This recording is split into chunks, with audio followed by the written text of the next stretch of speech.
Bismillahirrahmanirrahim. Assalamualaikum warahmatullahi wabarakatuh. Kami dari kelompok F dari mata kuliah Infrastruktur Jaringan Informasi yang terdiri dari saya sendiri yaitu Andri Triprasetyo, lalu ada Adli Gilang Kurnia, lalu ada Rahmat Bayu Permadi.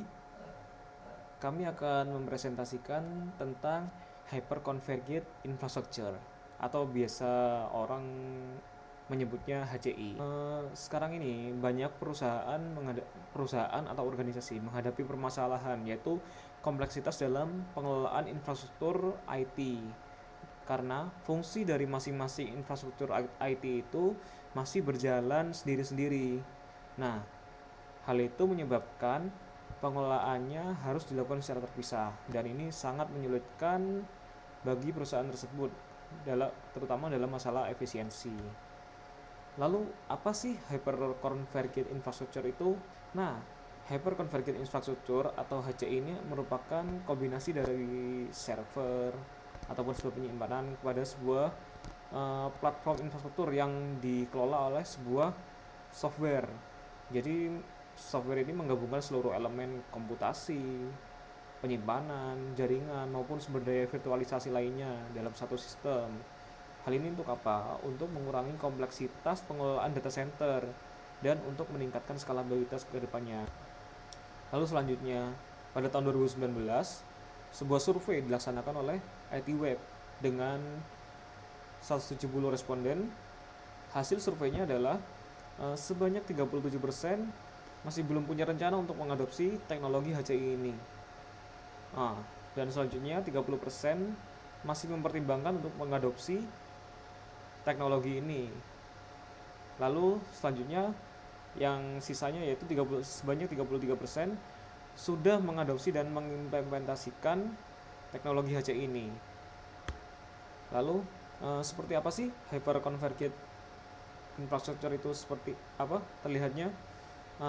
Di sini seperti terlihat pada gambar ini ada server, hypervisor, distributed storage layer, ada virtual machine maupun ada virtual storage appliance. Nah, di sini penjelasannya server menjalankan hypervisor. Nah, hypervisor itu menjalankan VSA atau disebut virtual storage appliance. Nah, atau menggunakan modul manajemen penyimpanan terintegrasi di hypervisor. Nah, semua VM dan VSA dan integrated hypervisor tadi menyediakan distributed storage layer. Nah, distributed storage layer ini yang tersebar di seluruh server untuk membentuk klaster penyimpanan yang bisa dimanfaatkan untuk virtual machine. Lalu, hyperconvergence solution di era modern ini yaitu sampai saat ini juga menyediakan 3 buah keuntungan. Yang pertama adalah single pane of glass management. Hal ini berarti manajemen menyediakan sebuah interface yang mengintegrasikan virtualisasi dan sumber daya penyimpanan semuanya di satu tempat, dan hal ini memudahkan untuk administrasi, pemantauan kinerja dan pemecahan masalah. Yang kedua adalah simplified packaging and support. Nah, apa sih simplified packaging and support ini? Biasanya kita membeli di teknologi yang lama itu misalkan sebuah lisensi ya, itu perangkat keras sendiri, perangkat lunak sendiri. Nah, kalau misalkan di HCI ini misalkan hardware, storage maupun virtualisasi itu dalam satu lisensi sendiri, jadi menghemat biaya yang dikeluarkan oleh suatu perusahaan. Lalu yang terakhir adalah advanced data service.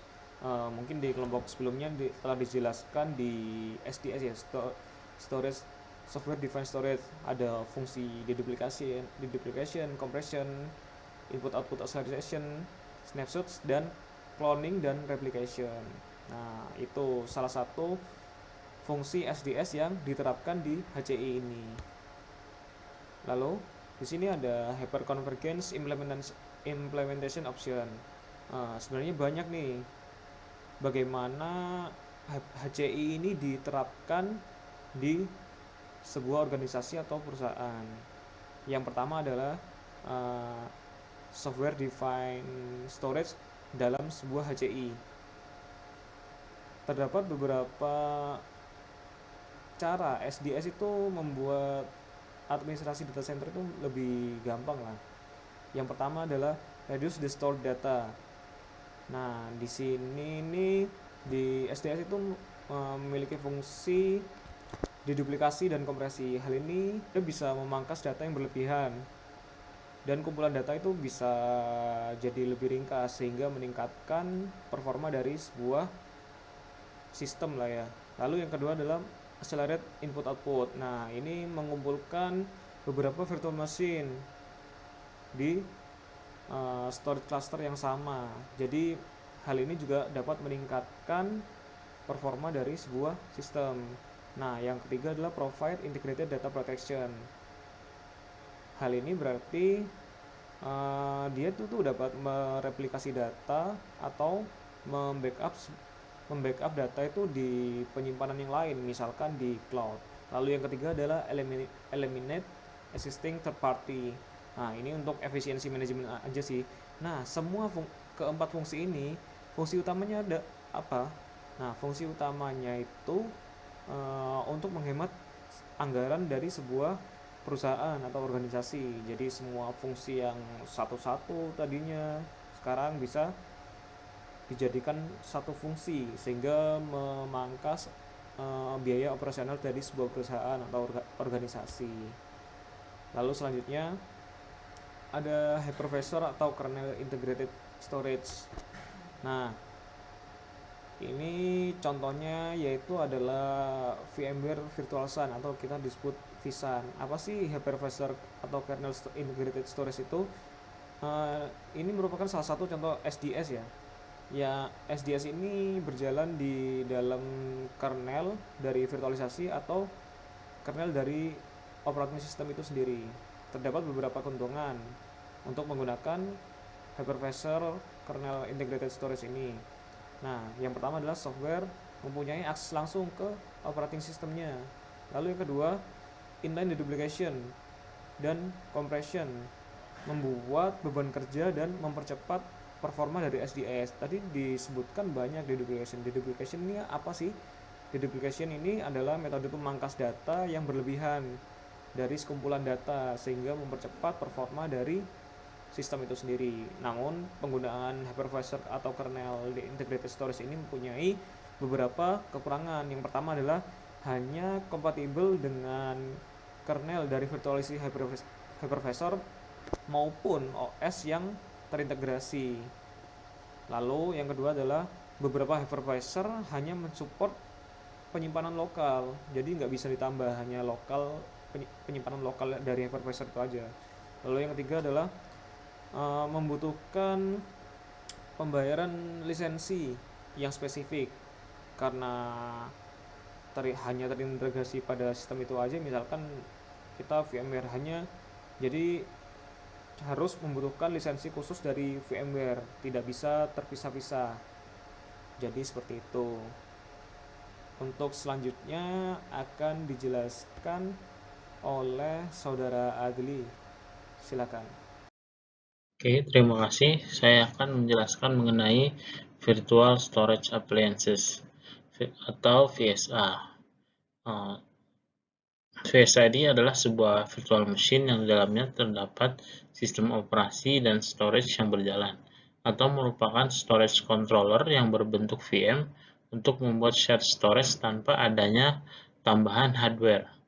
Contoh produk dari VSA ini adalah vSphere yang dibuat oleh VMware. Kemudian keuntungan dari VSA ini adalah yang pertama compatibility, di mana VSA kompatibel dengan banyak virtualisasi hypervisor atau sistem operasi. Yang kedua adalah kemampuan untuk upgrade atau mengganti virtualisasi atau hypervisor tanpa memengaruhi sistem storage yang ada.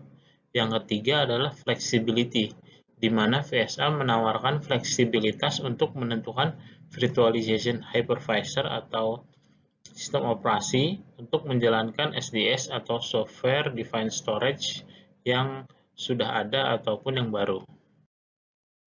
Kemudian Hyperconvergence Implementation Option ada 6.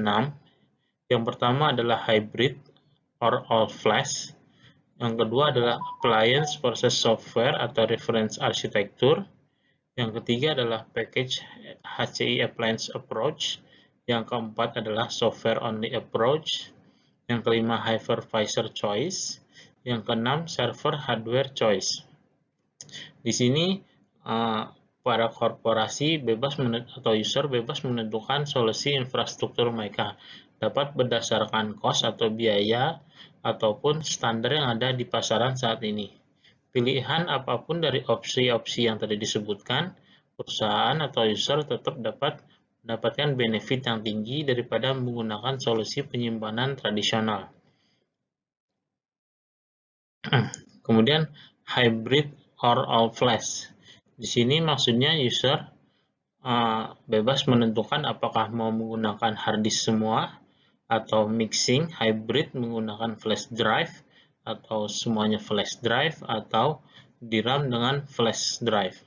Kemudian yang menentukan di sini adalah jumlah dari hard drive atau flash drive tadi, di mana menentukan yang pertama jumlah virtual machine yang akan dibuat, yang kedua adalah performance dari infrastrukturnya itu sendiri, yang ketiga adalah cost atau biaya dari infrastrukturnya.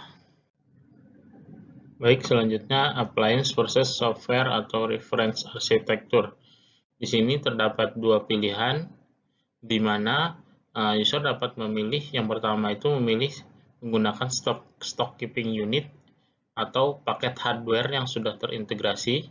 Jadi di sini user tidak ada kustomisasi hardware karena sudah dipilih secara paket, mulai dari physical server, virtualization layer, dan distributed storage layer-nya. Yang pilihan kedua ada software only, di mana user dapat mengcustom sendiri hardware-nya dari jenis server, disk storage, dan virtualisasi, atau menggunakan server yang sudah ada. Kemudian selain itu, user dapat menggunakan referensi arsitektur dengan menentukan VM yang dibutuhkan atau performance seperti apa yang diinginkan. Oke, package Hyperconvergence Infrastructure Appliance Approach ini sama dengan yang pakai sebelumnya, yaitu pilihan 1 menggunakan stock keeping unit atau satu paket hardware yang sudah terintegrasi. Keuntungannya di sini adalah user hanya butuh satu call center atau support untuk menghandle problem atau masalah dari seluruh server yang ada. Kemudian tidak perlu khawatir akan kompatibilitas antar hardware tersebut.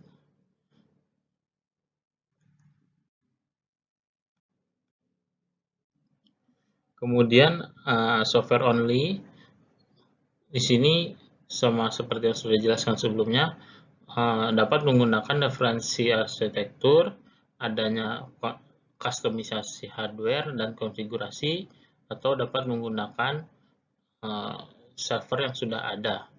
Tambahannya adalah nanti ada opsi untuk scale up atau scale out. Itu akan dijelaskan di slide selanjutnya. Opsi selanjutnya adalah hypervisor choice, di mana user dapat memilih virtualisasi atau hypervisor yang akan diimplementasi. Namun tidak semua virtualisasi hypervisor ini disupport oleh hyperconvergence infrastruktur. Hyperconvergence infrastruktur ini tidak support untuk hypervisor cluster yang heterogen, di mana dalam satu cluster terdapat berbeda-beda jenis hypervisor. Terus keuntungannya adalah saat negosiasi untuk maintenance software, karena setiap penyedia dari hypervisor itu mempunyai cost yang berbeda-beda, sehingga dapat menekan cost atau biaya untuk maintenance software. Kerugiannya adalah di sini karena banyak jenis hypervisor, jadi perlu mencatat banyak call support untuk dihubungi apabila terdapat masalah. Selanjutnya, server hardware choice akan dijelaskan oleh Saudara Rahmat Bayu. Baik, selanjutnya akan saya lanjutkan, yaitu tentang server hardware choice. Seperti yang telah dibahas sebelumnya mengenai perbandingan antara alat versus perangkat lunak, ketika mempertimbangkan solusi hyperkonvergensi, penting untuk memastikan bahwa yang ditawarkan juga pilihan perangkat keras. Hyperkonvergensi ini mengintegrasikan antara software dengan hardware, dan setiap jenisnya memiliki plus dan minusnya masing-masing. Di sini sepertinya lebih mudah bagi company atau perusahaan untuk membeli bundle yang berisi perangkat keras dan input perangkat lunak lengkap yang dapat mereka letakkan di rak. Oke, selanjutnya keuntungan HCI hardware. Yang pertama adalah semua hardware dan software HCI telah diuji dan disertifikasi secara ketat untuk bekerja bersama. Dan yang kedua, vendor menjual perangkat keras dan perangkat lunak sebagai satu paket. Dan yang ketiga, karena unit dijual sebagai paket, biasanya ada satu kontak sebagai dukungan teknis untuk menghilangkan masalah jika terjadi masalah, yaitu pada vendor. Dan untuk kekurangannya dari HCI hardware ini adalah yang pertama, harganya biasanya mahal. Dan yang kedua adalah mungkin hanya dapat menambah kapasitas dengan memasang node tambahan. Dan yang ketiga adalah harus membayar lebih untuk menambahkan jaringan dan sumber daya komputasinya, meskipun yang dibutuhkan hanya untuk penyimpanan. Oke, selanjutnya adalah tentang scale. Sebelum memulai pembahasan tentang scale up dan scale out, terlebih dahulu harus memahami maksud apa yang dimaksud dengan scalability. Scalability adalah skalabilitas merupakan kemampuan dari sistem untuk dapat menangani segala penambahan atau pertumbuhan beban kerja, baik dari meningkatkan volume data, jumlah pengguna, maupun menjalankan konkurensi tanpa memberikan dampak pada kinerja site. Scalability terbagi menjadi dua jenis, yaitu scale up dan scale out. Dan kapan harus menggunakan scale up dan scale out? Berikut adalah penjelasannya. Yang pertama adalah scale up. Merupakan jenis dari scalability yang tidak menambah jumlah host. Dalam artian ini kasusnya adalah sebuah server, namun hal yang ditambahkan adalah kemampuan dari host tersebut. Penambahan kemampuan tersebut dapat berupa penambahan CPU clock atau upgrade prosesor, menambah jumlah memori, dan menambah jumlah storage. Tidak hanya pada dari sisi hardware, scale up juga dapat dilakukan dari sisi lain, seperti tuning pada logic database dan logic pada aplikasi, serta melakukan optimasi pada bisnis proses dan membuka konkurensi yang lebih banyak pada sistem. Seperti gambar berikut. Berbeda dengan scale up, scale out merupakan jenis dari scalability yang menggunakan penambahan jumlah dari perangkat host. Beberapa hal yang dapat dilakukan untuk melakukan scale out adalah menambah jumlah server yang digunakan melalui deploy aplikasi dan database instance di lebih dari satu server, serta melakukan implementasi load balancing. Contoh dari scale out ini bisa digambarkan dengan penambahan jumlah komputer pada suatu laboratorium. Semakin banyak komputer yang tersedia, maka semakin cepat dan banyak juga proses bisnis yang dijalani. Oke, selanjutnya dari penambahan scale up dan scale out ini pasti akan muncul pertanyaan kapan harus menggunakan scale up dan kapan harus menggunakan scale out. Berikut penjelasannya. Kapan kita menggunakan scale up? Yang pertama, sistem tidak menangani data yang terlalu besar. Dan yang kedua, beban kerja sistem yang terus meningkat. Dan yang ketiga, sistem harus menyimpan data pada satu tempat. Dan keempat adalah beberapa komponen dari sistem masih mampu untuk menangani beban yang diberikan pada sistem. Selanjutnya, kapan harus menggunakan scale out? Yang pertama adalah jika scale up telah dilakukan namun hasil tidak dapat sesuai dengan harapan, maka scale out perlu digunakan. Yang kedua, komponen dari sistem sudah tidak mampu menangani beban kerja yang diberikan. Yang ketiga, membutuhkan pendistribusian beban kerja atau beban penyimpanan pada beberapa node. Dan yang keempat, ingin mempersiapkan sistem agar dapat tetap digunakan dalam waktu yang cukup lama.